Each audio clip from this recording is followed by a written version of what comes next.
Hello everyone. Tonight we begin with a whisper in the dark, a tale that curls around you like smoke from a dying fire. Imagine this.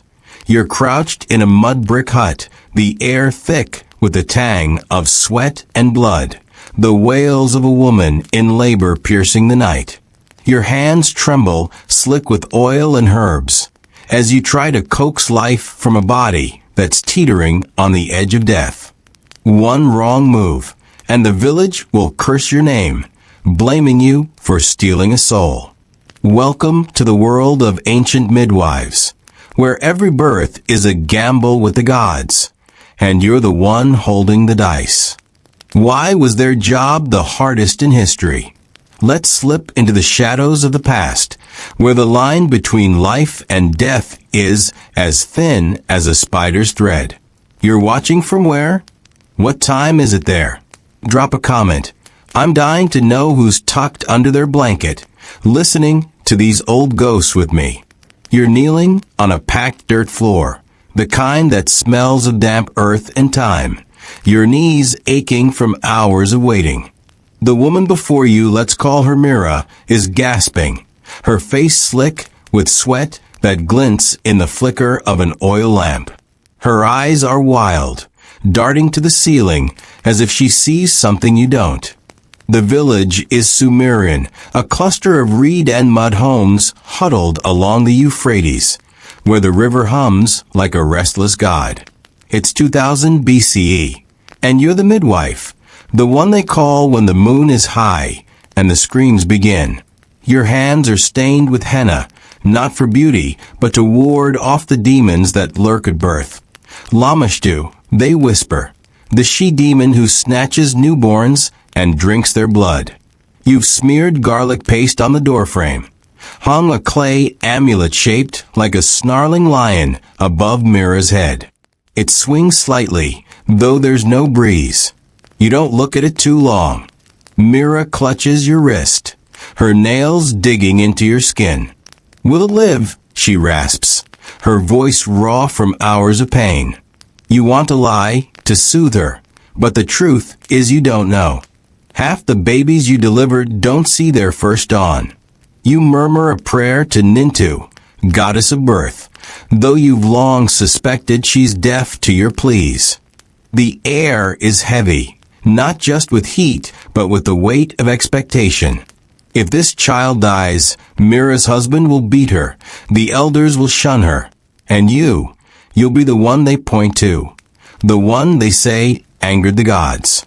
You've seen it before, a midwife stoned at the riverbank, her body left for the dogs. Your stomach twists, not unlike that time you missed a deadline in some distant, modern life. Only here the penalty isn't a stern email, but a noose of blame. You work by touch, your fingers probing, guiding, urging the baby toward the light.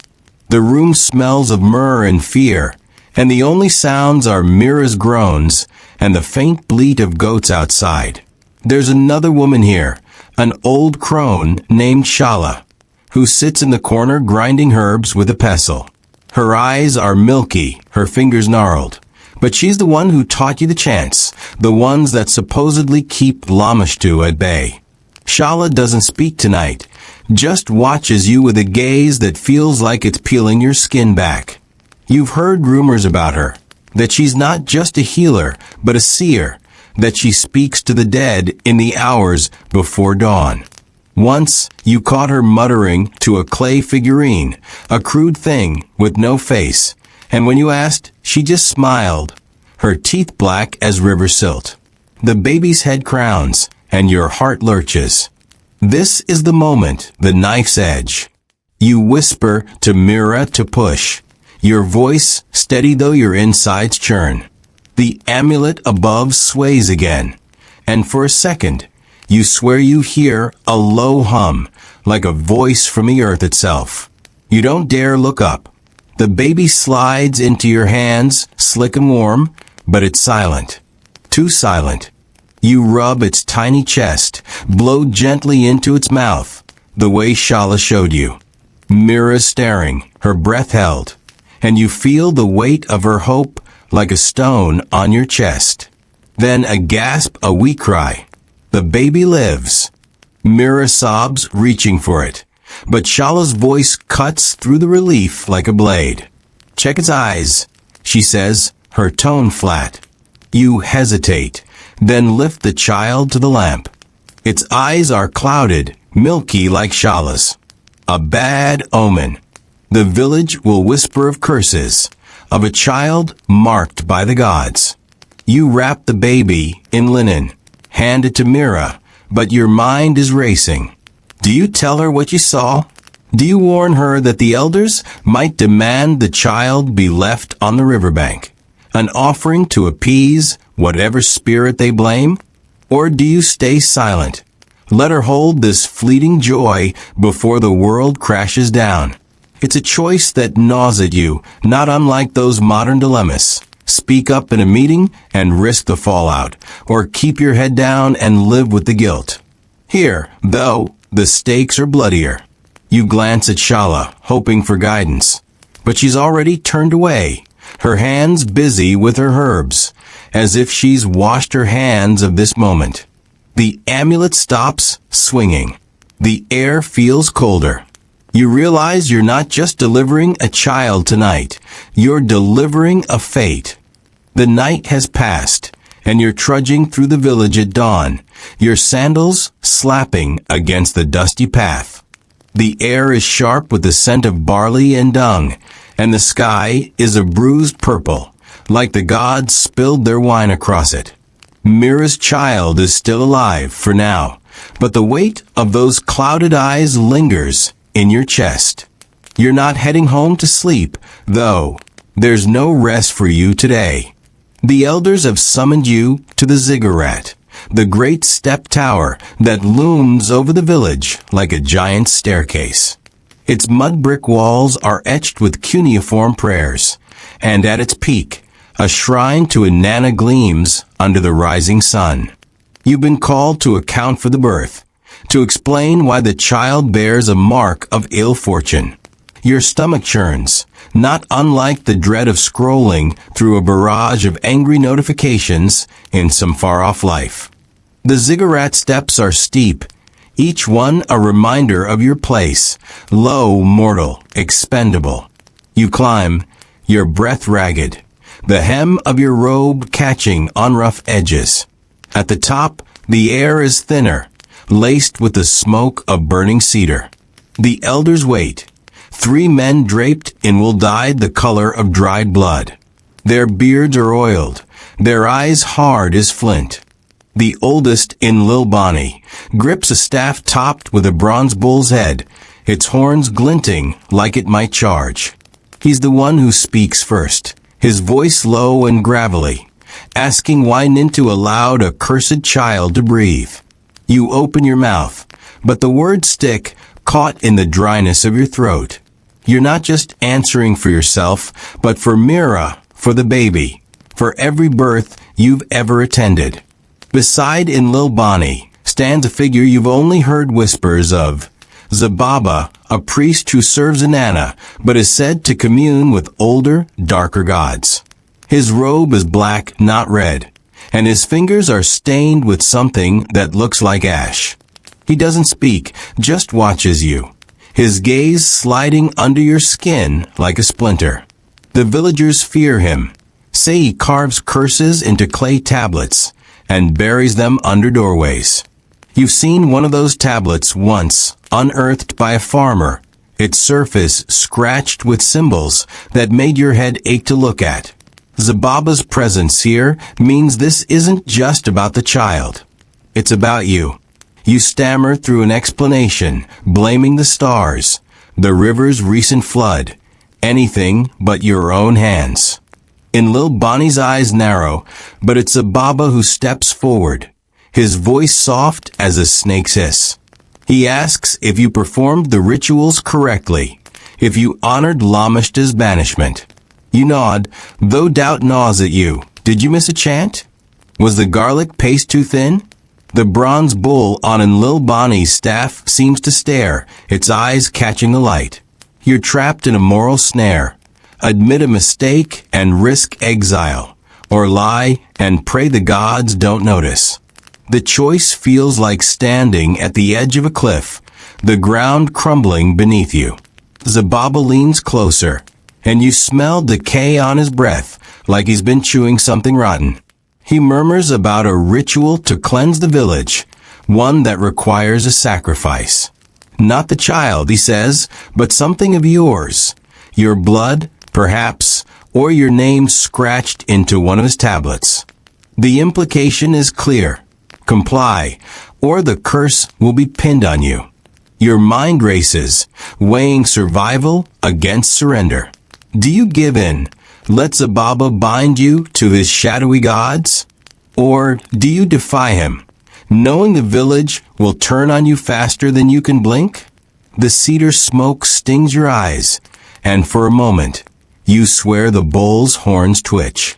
The ziggurat feels alive, its stones pulsing with the weight of your choice. The sun climbs higher, and the elders dismiss you, but Zababa's gaze follows you down the steps. You're not free, not yet. The village below buzzes with life, women grinding grain, children chasing dogs, but it feels like a trap closing around you.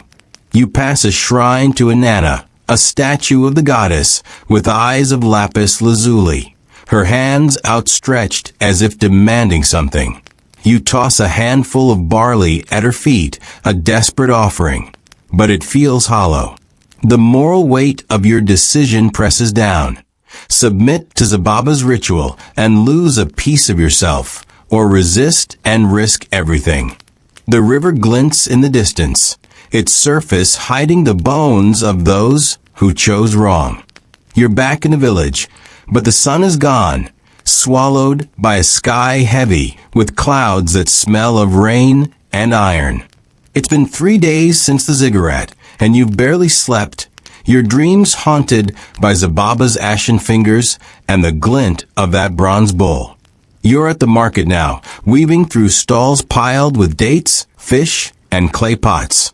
The air hums with voices, bartering, gossip, the occasional wail of a child. Your basket is empty. You're not here to buy, but to listen, to gauge how the village sees you after Mira's birth. Every glance feels like a blade, every whisper a stone. You're not paranoid, at least you hope you're not. But the weight of being watched is as real as the dust on your skin. A woman brushes past, her shawl catching on your arm.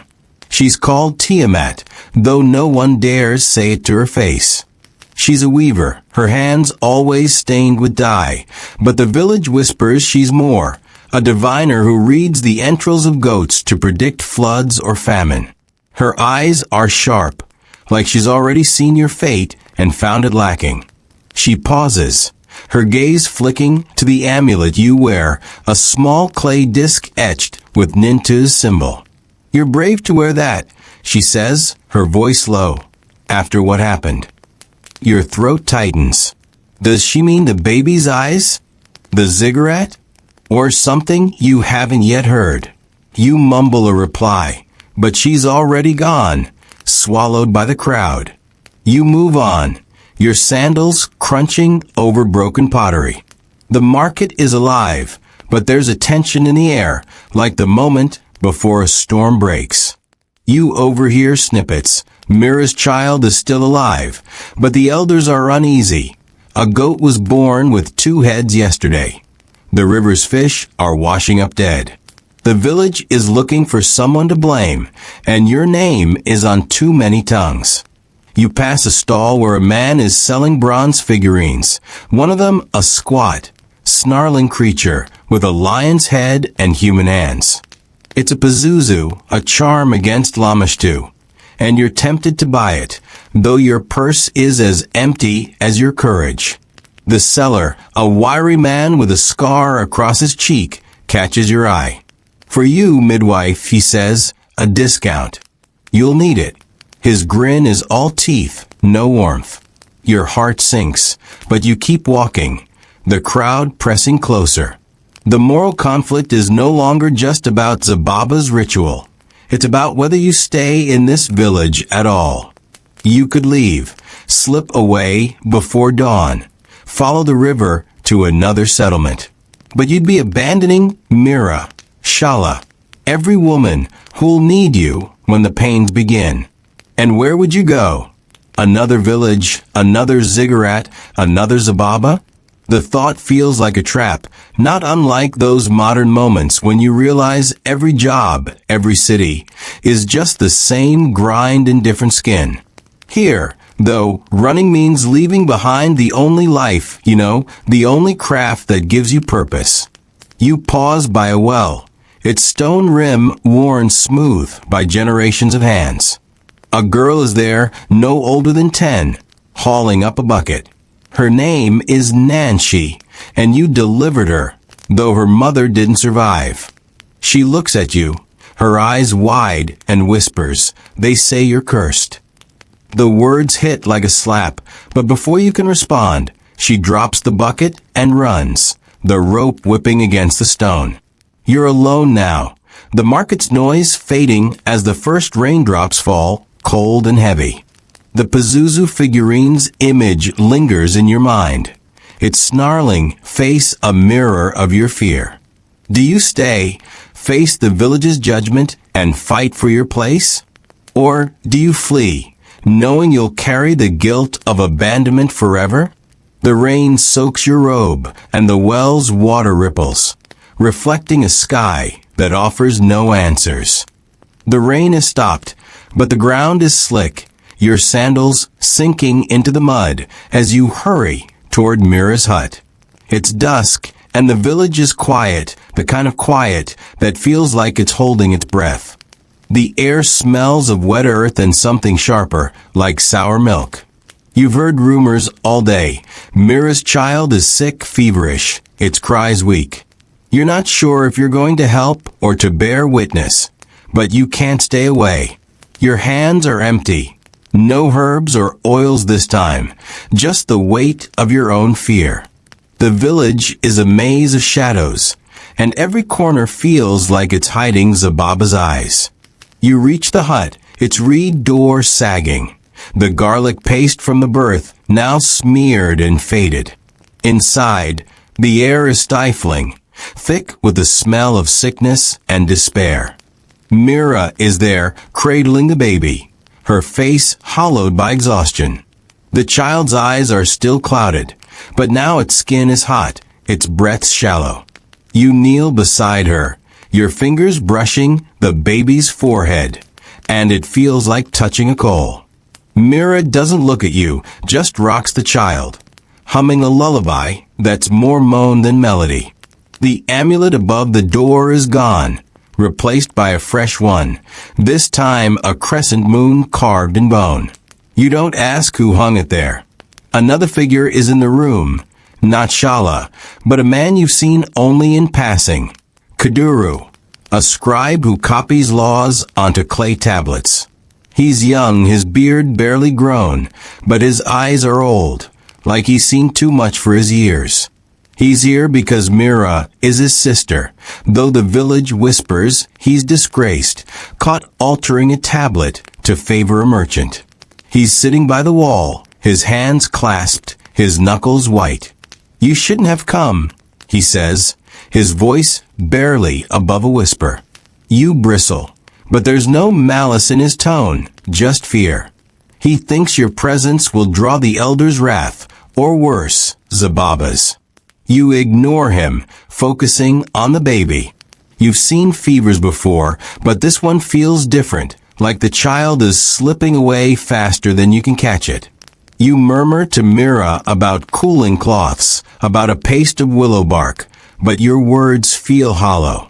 The real question isn't how to save the child, but whether you should try. The village already sees it as cursed, a blight on the land. If it dies, they'll blame you. But if it lives, they might demand its life anyway, an offering to appease the gods. Kuduru watches you, his gaze heavy with the same moral weight you feel. Do you fight for this life, knowing it might doom you all, or do you let it go, trading one soul for your survival? The bone amulet catches the lamplight, its crescent shape throwing a shadow like a sickle. You've heard of such charms, tied to a Reshkagul, goddess of the underworld, who claims what the living cannot keep. Did Mira hang it, accepting her child's fate? Or did someone else, marking this hut for death? You want to ask, but the words stick, caught in the thickness of the air. Kuduru shifts, his hands unclasping, and you notice a clay tablet at his feet, its surface scratched with fresh cuneiform. You can't read it, but the sight of it chills you. Scribes don't carry tablets into sick rooms unless they're writing something final. Mira's humming stops, and she looks at you, her eyes empty. Take it, she whispers, holding out the baby. Your hands freeze.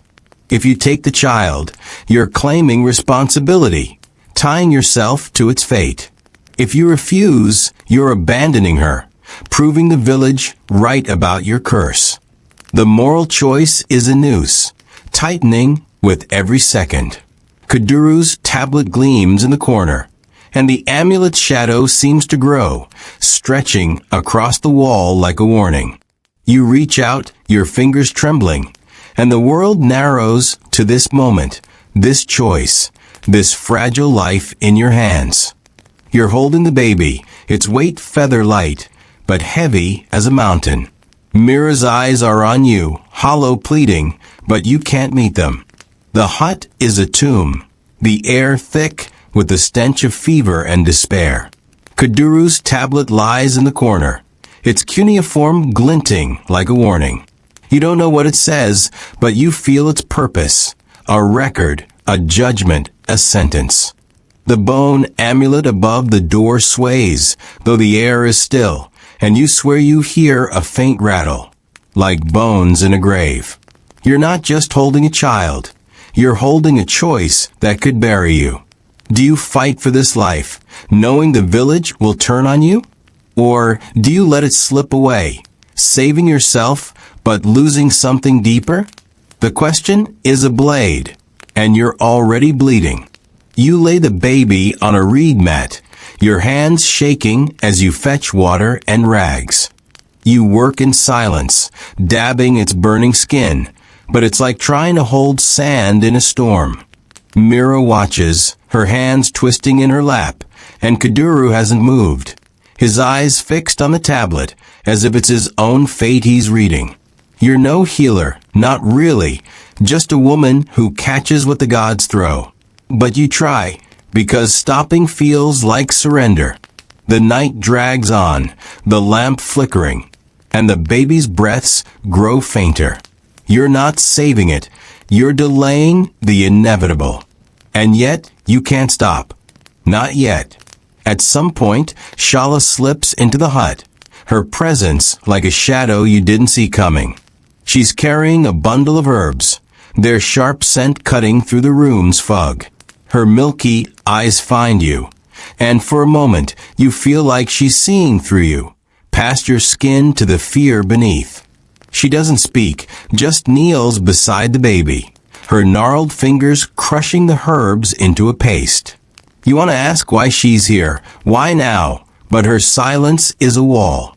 She smears the paste on the baby's chest, muttering words you can't catch, old words, older than the village, older than the river. The amulet above the door stops swaying, and the air feels heavier, like the gods are leaning in. Shala's hands move with a rhythm that's almost a dance, and you're caught between awe and dread. She's not just a midwife. She's something else, something the village fears and needs. You've heard the stories, how she was found as a child, alone in the desert, clutching a snake that didn't bite. How she's never aged, not really. Her face unchanging even as her eyes cloud. You don't believe the tales, not entirely, but watching her now you wonder. She catches your gaze and holds it, her lips curling into something that's not quite a smile. You can't say what's marked, she says, her voice like dry leaves. But you can choose how you carry it. Her words hit like a stone, and you're back to that moral snare. Keep fighting, knowing you'll lose, or let go, knowing you'll break. You glance at Mira, who's staring at the baby, her face a mask of grief. Kuduru shifts, his hand brushing the tablet, and you wonder if he's writing your name, marking you as the one who failed. The baby's chest rises, falls, rises again, but each breath is weaker. Shala's pace smells of death, not healing, and you realize she's not trying to save the child. She's easing its passage. You could stop her, snatch the baby away, but what then? The village will still curse you. Zababa will still hunt you, and the gods will still laugh. You're trapped, not unlike those modern moments when you're stuck in a meeting, knowing every choice is wrong, but you have to pick one. Here, though, the cost is blood, not pride. You reach for the baby, your fingers brushing its skin, and it's cooler now, too cool. Mira lets out a sound, half sob, half scream, and Kuduru stands, his tablet clutched like a shield. Shala doesn't look up, just keeps chanting, her hand steady. The amulet rattles again, louder now, and you feel a chill that's not from the night. Do you let Shala finish her work, letting the child go, and maybe saving yourself? Or do you fight, knowing you're defying not just the village, but the gods themselves? The lamp gutters, and the shadows close in, waiting for your answer. The baby is gone. Its chest is still, its clouded eyes half open, staring at nothing. Mira's wail fills the hut, a sound that tears through you like a spear. You're frozen, your hands still damp from her rags, the smell of Shala's herbs clinging to your skin. Kuduru is gone, his tablet with him, slipped out like a thief in the night. Shala remains, her hands folded, her face unreadable. The bone amulet above the door is silent now, its crescent shadow stark against the wall. You want to scream, to curse the gods, but all you feel is a hollow ache, like you've been carved out from the inside. The village will hear of this by dawn, and your name will be the one they spit. You're not just a midwife anymore, you're a harbinger, a curse made flesh. Mira clutches the baby, rocking it as if her warmth could bring it back. You want to comfort her, to say something, but words are ash in your mouth. Shala stands, her joints creaking, and brushes past you, her touch cold as river water. Go, she says, not unkindly. Before they come.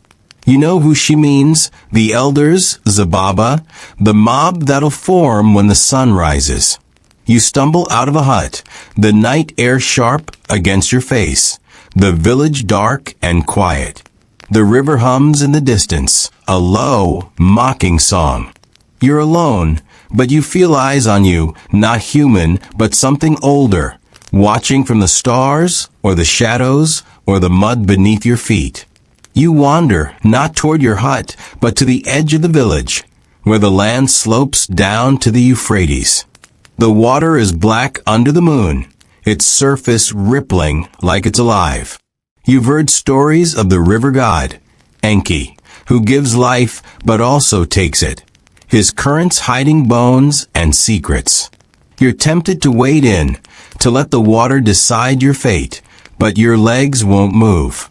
Instead, you sit on the bank, your robe soaking in the damp earth, and stare at the river. It's not peace you're seeking, but answers, though you know the gods don't owe you any. The moral weight of the night presses down. You let the baby go, but did you save yourself, or did you just trade one death for another? A sound behind you, a rustle, a footstep. You turn, heart lurching, expecting Zababa, or worse. It's Tiamat, the weaver diviner from the market, her shawl drawn tight against the chill. Her dye-stained hands clutch a small clay figure, a crude thing with no face, like the one you saw Shala with. You're still here, she says, her voice sharp but not cruel. Braver than I thought. She sits beside you, uninvited, and sets the figure between you. It's a votive, You realize an offering to some god you don't name. Tiamat's eyes are on the river, but her words are for you. They'll come for you, she says. Zababa's already written your name. But you can run. There's a caravan leaving at dawn. Traders headed north. They don't ask questions. Her offer is a lifeline, but it's barbed. Running means abandoning your craft, your purpose. Every woman like Mira who'll need you. Staying means facing the village's wrath, maybe Zababa's ritual, maybe worse. Tiamat's votive stares up at you. Its blank face a mirror of your indecision. You could take it, pray to whatever god it serves, hope for mercy. Or you could throw it in the river, defy the gods, and face what comes. Tiamat doesn't push, just watches the water. Her silence louder than words. The river's hum grows, and for a moment you swear you see something move beneath the surface. A shape, a shadow, a god. Your choice is a noose, and the dawn is coming. The sky is lightening, a thin gray line on the horizon, and you're still by the river. Tiamat's votive heavy in your hand. Its clay is rough, cool, the faceless figure seeming to pulse with a life of its own. Tiamat is gone, her footsteps long faded, leaving you with her warning and this choice. The caravan she spoke of is gathering near the village gate. You can hear the creak of carts, the low bellow of oxen, the gruff voices of traders. You could join them, slip away before the village wakes, become a shadow in a new land. But the weight of Mira's loss, of Shala's words, of Zababa's threat, anchors you to the riverbank. Running feels like surrender, but staying feels like suicide. The votive's blank face offers no answers, only judgment. You stand, your legs stiff, your robe crusted with mud. The village is stirring now, smoke rising from huts, the first cries of children cutting through the dawn. You tuck the votive into your belt, not sure if it's a talisman or a curse, and head toward the gate. The traders are loading their carts, their faces weathered, their eyes indifferent. One of them, a broad man with a scar across his nose, notices you lingering. You coming, he grunts, tossing a sack of barley onto the cart. You hesitate, your hand brushing the votive. The moral choice is a familiar one. Flee and live, but lose yourself. Stay and fight, but risk everything. It's not unlike those modern forks in the road. Quit the job or grind through. Move cities or dig in. But here, the stakes are carved in blood and bone. You're about to step forward when a figure emerges from the village, moving fast. It's Kuduru, his robe flapping, his face pale as ash. He's clutching his tablet, the one from Mira's hut, and his eyes are wild. They're coming, he gasps, grabbing your arm. Zababa's called a council. They say you brought the curse, that you angered Ereshkigal. His words tumble out, laced with panic, and you realize he's not just warning you. He's begging you to run, to save him from the guilt of his own silence. He was there, he saw, he wrote, but he won't speak for you. The tablet in his hands is your death sentence, and he's delivering it with trembling fingers. The trader calls again, impatient, and the oxen stamp, ready to move. Kuduru's grip tightens, his eyes pleading, but you pull free, your decision crystallizing. You won't run. Not yet. You turn back toward the village, the votive digging into your side, and Kuduru stumbles after you, his protests fading. The ziggurat looms ahead, its steps stark in the morning light, and you know Zababa's waiting, his ashen fingers ready to carve your fate. You're not sure if you're walking to your doom or your defiance, but you're walking. The moral weight is yours alone now. Face the council, speak your truth, and risk their wrath, or stay silent and let them write your story. You pass the market empty now, the stalls bare. The Pazuzu figurine from days ago still sitting on a table, its lion face snarling. You pause, tempted to take it, to arm yourself against Lamashtu, or whatever else waits. But you move on, the votive enough of a burden. The village is waking fully, eyes peering from doorways, whispers trailing you like flies. They know. They've heard. And they're choosing sides. The ziggurat's shadow falls over you as you climb, each step a drumbeat, each breath a prayer you don't believe in.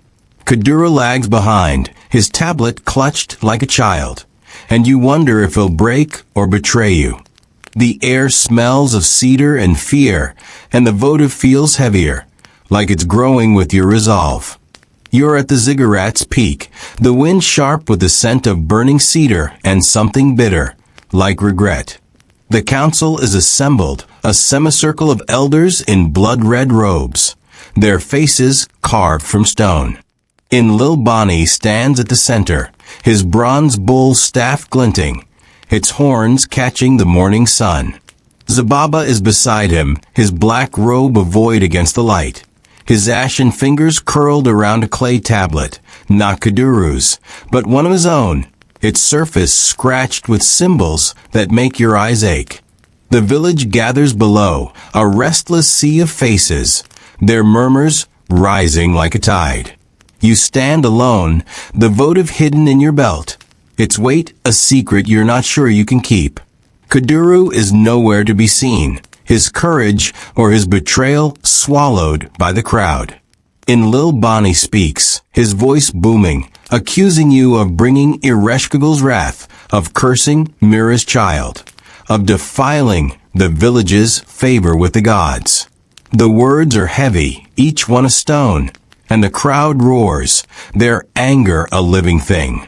You want to scream that you tried, that you fought, that the gods are crueler than any midwife. But your throat is dry, your hands trembling.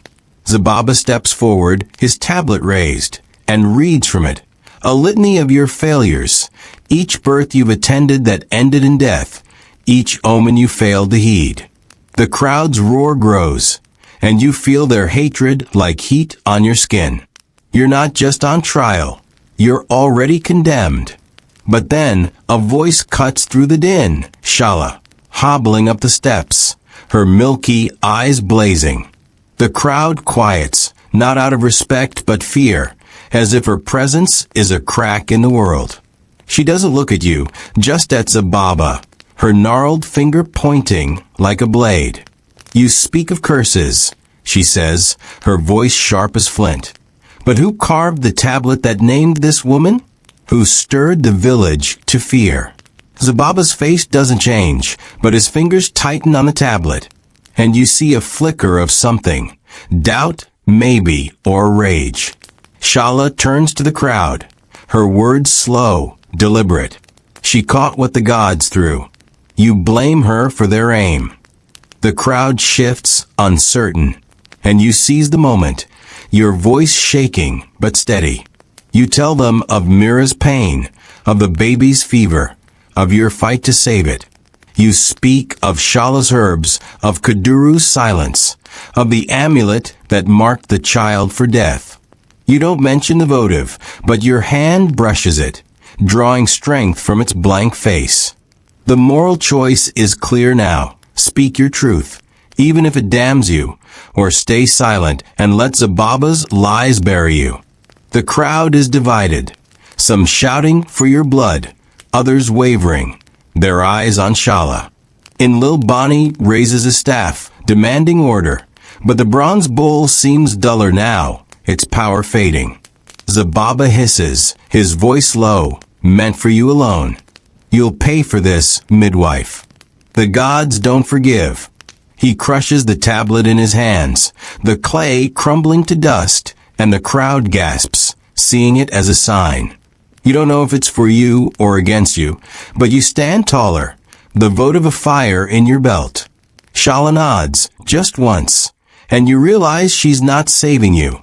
She's giving you a chance to save yourself. The council will decide your fate, but you've spoken, and that's a victory, however small. The ziggurat hums beneath you, the air thick with cedar and tension, and you wait, knowing the gods are watching, their laughter cold as the river. The council deliberates, their voices a low hum, like bees in a hive. You're led to a small chamber within the ziggurat, its walls damp and etched with prayers you can't read. The air is cool, heavy with the scent of earth and old offerings, and the only light comes from a narrow slit in the stone, slicing the darkness like a blade. You're alone, the votive still tucked in your belt. Its faceless form a silent companion. The crowd's murmurs are faint now, muffled by the walls, but you feel their weight, their anger, their fear. You sit on the cold floor, your back against the stone, and wait. It's not unlike those modern moments of limbo, waiting for an email, a call, a verdict that could upend your life. But here, the stakes are sharper, the outcome bloodier. Your mind drifts to Mira, to the baby's clouded eyes, to Shala's herbs and Zababa's threats. You wonder where Kuduru is, if he's hiding or if he's already sold you out. The votive presses against your side, and you pull it out, turning it in your hands. Its blank face is unsettling, neither kind nor cruel, just empty. You've heard of such figures, offerings to gods whose names are forgotten, gods who demand loyalty, but give nothing back. You could pray to it, beg for mercy, but the thought feels hollow, like shouting into the wind. Instead, you trace its edges, wondering if Tiamat meant it as a gift or a trap. Footsteps echo outside, heavy and deliberate. The door creaks open, and in Lil Bonnie enters, his bull's staff tapping the floor like a heartbeat. His face is grim, his eyes unreadable. He doesn't sit, just stands, filling the room with his presence. The council has decided, he says, his voice flat.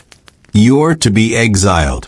Leave by nightfall, or the river will take you. The words land like a blow, but there's no surprise in them. Exile is mercy, of a sort, better than stoning, better than Zababa's ritual. But it's a death all the same. You'll be cast out rootless, a ghost in a world that doesn't want you. Your craft, your purpose, will wither, and the village will erase you from its story. You want to argue, to plead, but in Lil Bonnie's eyes stop you. There's no mercy there, only duty. He turns to leave, then pauses, his staff glinting in the dim light. Zababa wanted worse, he says, almost a whisper. Be grateful for Shala's voice. The door shuts, and you're alone again, the votive cold in your hands. The moral choice is no longer about speaking or staying. It's about how you carry this exile. Do you accept it, slip away quietly, and try to rebuild in a new land? Or do you defy it, return in secret, and fight for your place, knowing the village will never forgive you? The question is a shadow growing with a fading light. You stand, tucking the votive back into your belt, and press your hand to the wall, feeling the prayers etched there. They're not for you, but they ground you, a reminder that others have faced this before: exile, loss, the gods' cold laughter. You think of Tiamat's caravan, of the traders who don't ask questions, and wonder if they're still out there, waiting. You think of Shala, her milky eyes and sharp words, and wonder if she'll find you again. And you think of Mira, her empty arms, her hollow gaze, and know you can't undo her pain, but you can carry it like the votive, like the midwife you'll always be. The slit in the wall darkens, the day dying, and you know your time is running out. The ziggurat's chamber is behind you now, its damp walls and etched prayers fading as you step into the dying light. The village sprawls below, its huts and market stalls bathed in the bruised glow of dusk, the air thick with the scent of smoke and cooling earth. In Lil Bonnie's words, exile by nightfall, echo in your skull, each syllable a weight pulling you toward the river's edge. The votive in your belt presses against your hip, its faceless clay a silent judge, and your hands are still stained with the memory of Mira's child, of fever and failure. The crowd has dispersed, their anger spent or simmering in whispers, but you feel their eyes, hidden behind reed doors, waiting for you to vanish.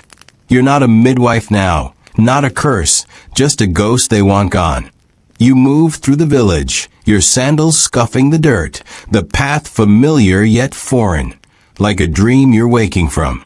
The market is empty, the Pazuzu figurine still snarling on its stall, its lion face daring you to take it.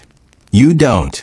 The weight of one charm is enough, and the votive's blank gaze feels heavier with every step. You pass the well where Nancy called you cursed, its stone rim glinting wet in the twilight, and you wonder if she's watching, if she'll tell her children one day about the midwife who doomed the village. The river hums in the distance, Enki's voice mocking, promising oblivion if you don't obey. Exile is your sentence, but it's not your choice, not yet. You're heading to your hut, a squat thing of mud and reeds at the village's edge, to gather what little you own, a few clay pots, a linen shawl, the herbs you've dried for births that'll never come. The door is ajar when you arrive, the garlic paste you smeared weeks ago, now a faint smear, like a wound that's scabbed over. Inside, the air is stale, the lamp unlit, and someone's waiting. Not Zababa, not Shala, but Tiamat, her dye-stained hands folded in her lap, her shawl pooling around her like spilled ink. She's sitting on your mat, the votive's twin in her hands, a faceless figure, identical to the one she gave you by the river. You didn't run, she says, her voice sharp but threaded with something softer, like pity or respect. I thought you would. You don't answer, just stand in the doorway, your shadow stretching across the floor. Tiamat's eyes flick to the votive in your belt, and her lips twitch, not quite a smile. You kept it, she says, turning her own figure in her hands. Good. You'll need it where you're going. You want to snap that you're not going anywhere. That exile isn't your fate unless you choose it, but the words stick, caught in the dryness of your throat. Tiamat rises, her movements slow, deliberate, and sets her votive on your mat, an offering or a warning. The caravan's gone, she says. But there's a boatman at the river, an old man who owes me. He'll take you north, no questions. Or you can stay, and Zababa will have your blood by dawn. Her words are a blade, slicing through the fog of your indecision. The moral choice is stark. Take the boat, flee to a new life, and carry the guilt of abandoning your purpose. Or stay, defy the council, and face a death that's already written. It's not unlike those modern crossroads. Walk away from a toxic job or fight for reform, knowing you'll burn for it. But here, the cost is your life, not your pride. Tiamat steps closer, her breath smelling of indigo and earth, and presses something into your hand, a small clay bead, etched with a spiral, warm from her skin. For Enki, she whispers, throw it in the river if you go. He'll remember you. She doesn't wait for your reply, just brushes past, her shawl trailing like a shadow, and she's gone, leaving you with two votives and a choice that feels like a noose. You sink to the mat, the bead in one hand, the votive in the other, and stare at the unlit lamp. The hut is yours, but it's already letting you go, its walls indifferent, its shadows deepening. You think of Mira, her empty arms, of Shala, her milky eyes and sharp truths, of Kuduru, his tablet and his silence. You think of Zababa, his ashen fingers and his crushed tablet, and wonder if he's watching, waiting for you to break. The boatman Tiamat spoke of is out there, his or cutting the river's black surface, ready to carry you to a life you can't imagine. But the village is here, its pulse in the earth beneath you. It's women who'll still need you, curse or no curse. You stand, tucking the bead into your belt beside the votive, and gather your things, a shawl, a knife, a handful of dried myrrh. You don't light the lamp, there's no time, and the dark feels right, like a cloak you've earned. You step outside, the night air sharp with the promise of rain, and head toward the river, not because you've chosen the boat, but because you need to see it, to feel the weight of escape before you decide. The village is silent, its eyes closed, but you feel the ziggurat's shadow, heavy as a god's hand. The spiral bead warms against your skin, and the votive's blank face seems to whisper, urging you to choose the river and a new dawn, or the village and a fight you might not survive. The river is before you now, its black surface glinting under a moon that feels too close, too knowing.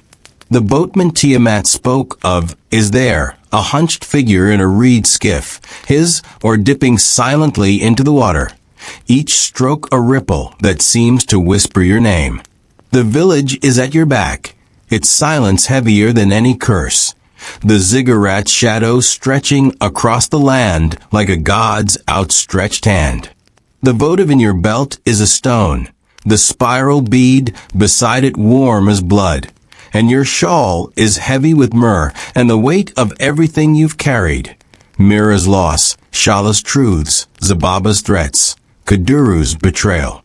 You stand at the water's edge, mud sucking at your sandals, and realize this is it, the moment where you choose to flee or fight, to live as a ghost or die as a midwife. The air smells of reeds and something older, like the breath of Enki himself, and you understand, with a clarity that cuts like a blade, why surviving here is impossible. You've been running from this truth since Mira's child was born, since its clouded eyes marked you as cursed. The village doesn't just want you gone, it needs you gone, a scapegoat for every stillborn, every fever, every flood. You're not just a woman who catches babies, you're a mirror, reflecting their fears, their failures, their God's indifference. To stay is to invite death, not from Zababa's tablets or in Lil Bonnie's staff, but from the village itself, its whispers sharper than any knife. To leave is to erase yourself, to become a shadow in a land that won't know your name, your craft reduced to a memory you'll bury with the votive. Either way, survival is a lie. The river knows it, the boatman knows it, and now, so do you. You step closer to the water, the mud cold against your ankles, and the boatman lifts his head. His face is hidden under a hood, but his eyes catch the moonlight, sharp and unblinking, like a heron's.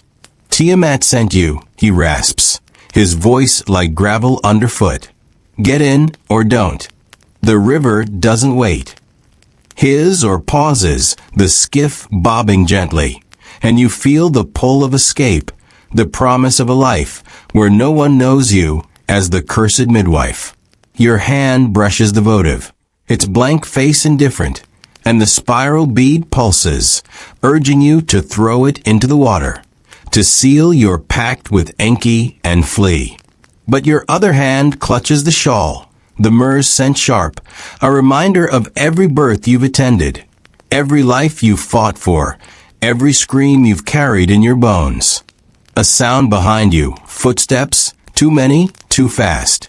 You turn, heart lurching, and see them, a mob, not the council but the village itself, torches flickering, faces twisted with rage and fear. They're led by a figure you didn't expect, Nancy, the girl from the well, her small hands clutching a torch bigger than she is, her eyes wide but hard, like she's shed her childhood in a single night. There she is, she shrieks, pointing, and the crowd surges, their voices a roar of accusations, curse bringer, child killer, defiler. You see faces you know, the potter whose wife you saved, the farmer whose son you lost, the weaver who once shared her bread. They don't see you as human anymore, just a wound they need to cauterize. You stumble back, the river lapping at your calves, and the boatman grunts, now or never. The mob is closing in, their torches casting shadows that dance like demons. And you realize this is the high tide of your life, the moment where every choice you've made, Mira's baby, Shala's herbs, Zababa's ritual, Tiamat's votive, crashes into one final question. Do you flee, saving your body but losing your soul? Or do you stand, facing the village's wrath and claiming your truth, even if it burns you alive? The moral weight is crushing, not unlike those modern ultimatums. Quit or be fired, speak or be silenced. But here, the cost is your blood, your name, your place in the world. You look at Nanshi, her torch trembling, and see not just a girl, but the village's future, shaped by the lies they'll tell about you. You see Mira, absent, her grief a void the mob will never acknowledge. You see Shala, somewhere in the shadows, her milky eyes watching, not to save you, but to witness. And you see Zababa, not here but present in every torch, every scream, his ashen fingers pulling the strings. The votive burns against your hip, the bead sings of the river. And you know surviving here is impossible, because the village has already killed you. They just haven't spilled your blood yet. You make your choice. You pull the votive from your belt, its clay rough in your palm, and hurl it into the river, not as an offering, but a rejection, a defiance of the gods who marked you, the village who cursed you, the fate that tried to erase you. The bead follows, its spiral sinking into the black, and you turn to face the mob, your shawl falling to the mud, your hands empty but steady. I'm no curse, you say, your voice loud enough to carry over their shouts, clear enough to pierce their rage. I caught what your gods threw. If I'm to blame, so are you. The words are a spark, and the mob hesitates, Nansha's torch dipping, her eyes flickering with doubt. But hesitation isn't mercy. A man steps forward, the farmer whose son you lost, his face a mask of grief and fury. He raises a stone, and the others follow, their torches flaring, their voices a chant of judgment. You don't run. You don't beg. You stand, your feet in the river, your eyes on Nanshi, and you think of Mira, of the baby's clouded eyes, of the myrrh you'll never use again. The first stone strikes your shoulder, pain blooming like fire, and you stumble but don't fall. The boatman's or splashes, the skiff pulling away, and you know he's gone, your last escape with him. Another stone, your cheek this time, blood warm and sharp, and the mob closes in, their torches blinding, their screams deafening. You fall to your knees, the river cold against your skin, and the world narrows to this, the mud, the blood, the fire, the girl who called you cursed. You don't regret your choice. You spoke your truth, you faced their lies. And if this is the end, it's yours, not theirs. The stones come faster, the pain a tide, and you close your eyes, seeing not the mob but Mira's face, Shala's nod, the votive sinking into the river's depths. You understand now, as the darkness claims you, why surviving here was impossible. The village needed a sacrifice, and you were always it. Your last breath is a whisper, not to Enki or Nintu, but to yourself, a promise that your truth will outlive their stones. The river hums louder now, and the mob's voices fade, their torches dimming as the moon takes over, its light cold and final. You're gone, but the village isn't free.